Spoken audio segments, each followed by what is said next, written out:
नमस्कार, जोहार, आदाब, सत श्री अकाल। मैं सौरभ राय आप सभी का स्वागत करता हूं एशियन इंडिया में। आज हमारे साथ बात करने के लिए मौजूद है राजीव रंजन प्रसाद जी, जो कि कांग्रेस के वरिष्ठ प्रवक्ता है। चलिए इनसे जानते हैं कि जो हाल ही में रांची के विधायक सीपी सिंह जी द्वारा जो तंज कसा गया, हम कह सकते हैं कि रांची में ही कोविशील्ड और कोवैक्सीन बनाया गया है सीएम एवं कांग्रेस के सरकार के द्वारा। सर, इस पर आपको क्या कहना है?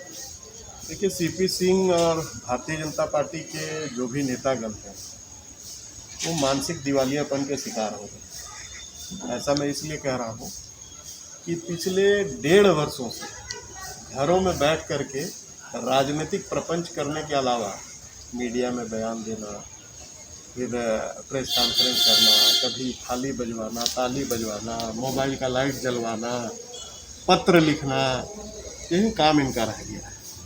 कभी उनके स्वयं घोषित नेता विधायक दल है जिनको संवैधानिक मान्यता अभी तक नहीं मिली है, वो बैठ के प्रेस कॉन्फ्रेंस कर देते हैं या चिट्ठी लिख देते हैं या वर्चुअल तरीके से धरने में बैठ जाते हैं।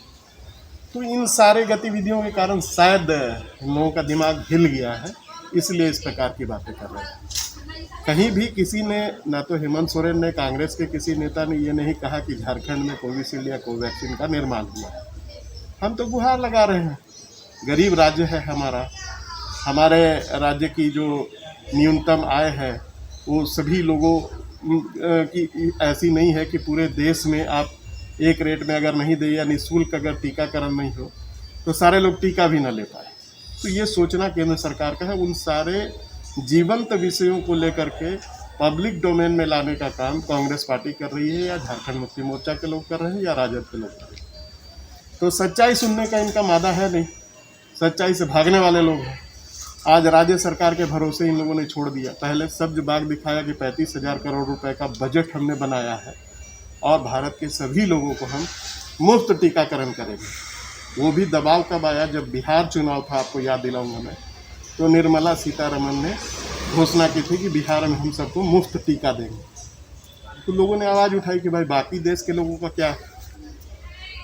तो आया कि भाई हम लोग सबको देंगे। 15 अगस्त लाल किले में जब झंडोत्तोलन करने के बाद माननीय प्रधानमंत्री जी ने राष्ट्र को संबोधित किया, उस वक्त ये भरोसा दिलाया कि कोरोना से लड़ाई लड़ने के लिए हम तैयार हैं, हमारे पास टीका है। जबकि कोई टीका का आर्डर इन्होंने नहीं दिया था। विश्व के अन्य देश अगस्त महीने से ही टीकों का ऑर्डर देने लगे थे। जनवरी महीने में इन लोगों ने मात्र 2 करोड़ टीका का ऑर्डर दिया। आप समझ सकते हैं इनकी संवेदनशीलता।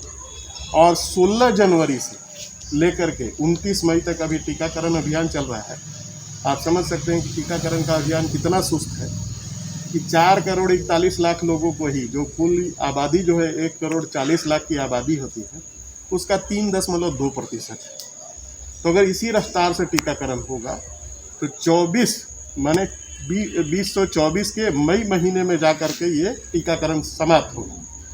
हम लोगों ने जब से देखा है बचपन से लेकर अब तक कि किसी भी प्रकार का टीका सरकार मुफ्त में लगवाती थी। अब मोदी जी की सरकार में क्या हो रहा है? पहले सब्ज बाग दिखाया जा रहा है 35,000 करोड़ का, फिर राज्यों को उनके हवाले छोड़ दिया जा रहा है। और आप युवाओं को मैं सबसे ज़्यादा आह्वान करूँगा कि आपको ही ठग करके इन्होंने देश की सत्ता हथियाई। और आज जब 18 से 44 वर्ष के उम्र के लोगों को टीकाकरण की बात आई, इन्होंने पल्ला झाड़ लिया, सबको राज्य के भरोसे छोड़ दिया। तो ऐसा क्या दिक्कत आ गया कि युवाओं से आपको चिढ़ हो गई क्या कि 45 के उम्र के लोगों को पहले आपने टीका मुफ्त में दिलवा दिया? तो इन सारे सवालों को लेकर कांग्रेस आज आंदोलित है, तो इन लोगों को दिक्कत हो रही है। सर, भाजपा की ओर से कहा जा रहा है कि झारखंड में 37% टीका वेस्ट कर दिया गया है, और इस पर कोई सरकार के लोग बोल क्यों नहीं रहे? तो इस पर आप क्या कहना चाहते हैं भाई? देखिए, जाकी रही भावना जैसी, प्रभु देखी तीन मूरत वैसी। आज एकदम बिल्कुल आईने की तरह क्रिस्टल क्लियर है कि केंद्र सरकार ने ये व्यवस्था कर रखी है कि कोविन ऐप के जरिए टीके का स्लॉट बुक होता है। मैं झूठ तो नहीं बोल रहा हूँ, कांग्रेस झूठ नहीं बोल रही है, आपने करके रखा है। जबकि पूरी तरह से हमारा देश डिजिटल नहीं हुआ है, ग्रामीण क्षेत्रों में बहुत दिक्कतें आ रही हैं उसके कारण। तो कोई भी टीका लगने के लिए अगर बुक होता है तो उसकी रिकॉर्ड पहले ही आ जाती है।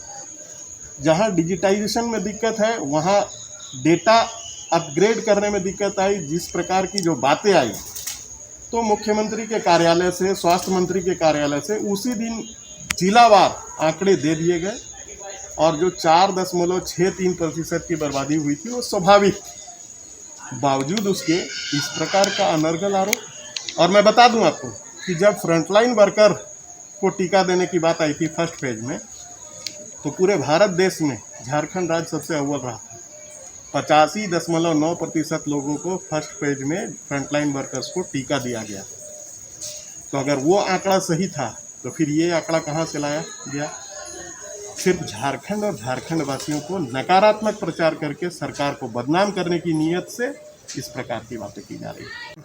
अच्छा, दीपक प्रकाश जी की ओर से ये बयान दिया गया कल ही कि रामेश्वर उरांव जी एवं आलमगीर आलम माफ़ी मांगे पूरे देश के सामने कि वो वैक्सीन को लेकर दुष्प्रचार कर रहे हैं, ज्ञापन सौंप रहे हैं द्रौपदी मुर्मू जी को। तो सर, इस पर आप क्या कहना चाहते हैं? क्योंकि ये स्टेटमेंट कहीं ना कहीं एक छवि को खराब भी कर सकता है। दीपक जी हम लोगों के बड़े भाई हैं और विद्वान व्यक्ति हैं, मैं उनका आदर करता हूँ, लेकिन कम से कम उनको ये समझ में आना चाहिए कि ये कांग्रेस पार्टी ने तो पूरे देश स्तर पर राष्ट्रव्यापी आंदोलन करके रखा है। हम लोगों ने 2 दिन पूर्व ही सोशल मीडिया कैंपेन भी चलाया था, free vaccination, free universal vaccination for all, उसको लेकर के हम लोगों ने अपने बाइट्स को सोशल मीडिया प्लेटफॉर्म पर रख करके केंद्र सरकार की तंद्रा तोड़ने के लिए कहा।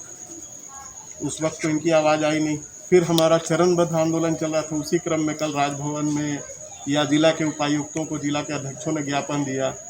तो ये हम लोग इसलिए दे रहे हैं कि अब तो सर्वोच्च न्यायालय ने भी ये सवाल खड़ा कर दिया है कि भाई 35,000 करोड़ का आपने बजट बनाया, तो कहाँ टीका खरीद हुआ, किसको आपने दिया और क्या योजना है आपकी, कब तक टीका लगेगा। मैंने अभी आपको आंकड़ा गिनाया कि इस प्रकार से आगे अगर 4.41 करोड़ लोग को टीका लगता है तो 3.2% लोगों को ही दूसरा डोज मिल पाया है। 18 से 44 वाली व्यवस्था जो है इनकी पूरी तरह से चरमरा गई है। जनवरी के महीने में ये 2 करोड़ टीका का ऑर्डर देते हैं। अब क्या है कि कंपनियां जो है वो, इनका जो बाजारू मन बाहर आ गया है ना, आपदा में अवसर ढूंढने वाले लोग, इसमें भी व्यापार किस प्रकार से सुनिश्चित की जाए। अब आप खुद जान रहे हो कि 150 में केंद्र सरकार को टीका मिलता है। अब वो राज्य सरकार को इस बात के लिए प्रेरित कर रही है कि आप 18 से 44 वर्ष वाले लोगों के लिए टीका की खरीद अपने स्तर से करें और आप अपने स्तर से बातचीत करें, ग्लोबल टेंडर करें, चाहे जो भी करें। आपको 150 में मिल रहा है। देश में संघीय शासन व्यवस्था है। केंद्र सरकार की ये जिम्मेवारी बनती है कि देश के हर नागरिक को टीका निःशुल्क किस प्रकार से लगे, जैसे पहले लगते आया। तो अपनी जिम्मेवारी से पल्ला झाड़ना है। राज्य सरकारों को ये टीका 400, 600, कहीं 900, अब तो अन्य टीकों का बिना ट्रायल का भी परमिशन मिल गया है, तो वो हो सकता है कि 2200, 2500, 4000 तक में भी जाए। तो मांग और आपूर्ति के बीच में जो गैप पैदा किया गया, जो इकोनॉमिक्स का फंडामेंटल चीज़ है, वो पैदा करके अब केंद्र सरकार में बैठे हुए लोग, भारतीय जनता पार्टी के लोग जो है, उन्होंने मुनाफाखोरी करने का मन बना लिया है। और इन्हीं विषयों को कांग्रेस पार्टी एक सजग राजनीतिक विपक्ष होने के नाते पब्लिक डोमेन में ला करके लोगों को बता रही है। अब उनको तितकी लग रही है। तो युवाओं के बीच एक भ्रम भी कह सकते हैं कि उनको लग रहा है कि झारखंड में अब वैक्सीन कुछ दिनों के लिए बचा है, उसके बाद ख़त्म हो जाएगा, तो आए मिलेगा कि नहीं मिलेगा। तो सर, इस पर आप युवाओं को क्या संदेश देना चाहते हैं? देखिए, झारखंड के युवाओं को मैं आपके माध्यम से आश्वस्त करना चाहूँगा कि हमारे मुख्यमंत्री जी और पूरी सरकार और ख़ास करके स्वास्थ्य मंत्री बन्ना गुप्ता, सभी लोग संवेदनशीलता के साथ हम ये वायदा कर रहे हैं कि जो हम लोगों ने वायदा किया है कि निःशुल्क टीकाकरण होगा, तो वो निश्चिंत रहें। हम लोगों ने पहले ही ऑर्डर दे रखा है। ये अलग बात है कि आपूर्ति कम मात्रा में आ रही है और अभी फिर ग्लोबल टेंडर करने की योजना बनी है। कल ही कैबिनेट में भी इस पर डिस्कशन हुआ है। तो झारखंड का युवा पूरी तरह से निश्चिंत रहे। केंद्र सरकार सहयोग करे न करे, ऐसा इसलिए कह रहा हूँ कि पूर्व का जो भी अनुभव, चाहे जीएसटी के सेस के मामले को लेकर के हो, कि हमारा बकाया हमको आज तक नहीं दिया जाता है। हमारा जो रॉयल्टी है खनिजों का, 65,000 करोड़ रुपया हमारा पहले से बकाया है। इस आपदा की घड़ी में अपनी बारी आती है तो डीवीसी का बकाया बिजली बिल आप काट लेते हैं, सुओ मोटो। लेकिन हमारे पैसों को देने की आपकी ज़रूरत नहीं। अब हमने अपने संवैधानिक अधिकार के तहत केंद्र सरकार से मांग कर दी कि भाई 1100 करोड़ का बजट है, आप टीका के लिए हमको सहयोग कीजिए, तो इनको तितकी लगे तिल मिलाने। तो ये उनकी बात है, हम अपनी मांग करते रहेंगे। अब तो सुप्रीम कोर्ट ने भी कहा है कि राज्य सरकारें अपना पक्ष रखें, तो राज्य सरकार वहाँ इंटरवीन करेगी। आप युवाओं जो है निश्चिंत रहें, उनको निःशुल्क टीका झारखंड सरकार लगवाएगी, 100% लगवाएगी।